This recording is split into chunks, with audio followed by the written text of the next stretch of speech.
Okay, I'm going to talk about how I upgraded my Dell 3500T from an ordinary hard drive to an SSD disk on 250 gigabyte. This was the best thing I ever done with this computer.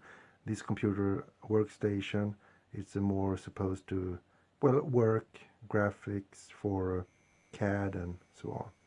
So here you can see I use the Todd clone program, and I'm cloning the regular disk to the SSD disk. Remember though to, when you select the target disk, the SSD, to also go advanced menu and press well, optimize it for SSD disk. I think that is a good idea to do, because it's SSD. I have this as a Windows and a few games on it.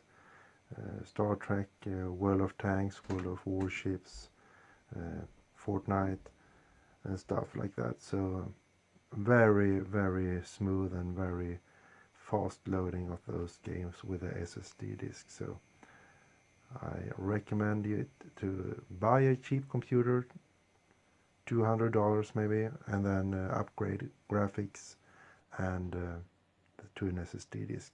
This is the SSD disk's power and SATA cable. There can be different colors on the SATA cable, so you can have orange, blue, or whatever. Just that it's an SATA cable. And here is the lonely single drive, the old one. And remember that at the motherboard, the SATA connectors wasn't connected, and in BIOS they were disabled.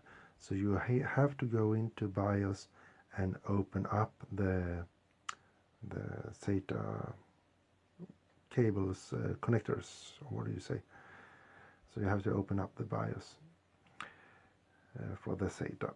And here is when I mounted the SSD drives. Comes in 2.5 inch. So I did a metal bracket to adjust it, and so it could be fitted into a 3.5 inch slot. Very easy, very easy. Had some trouble, but the blue things is very comprehensive new logic. This is what you can get if you well, it said the SATA 1, 2, 3 is not 3 and 4. It's a hiccup, and you have to disable the SATA connectors you don't use, so it won't search for more SATA drives, or yes. So this is what it looks like when it's all done, and hope you got learned something. Bye.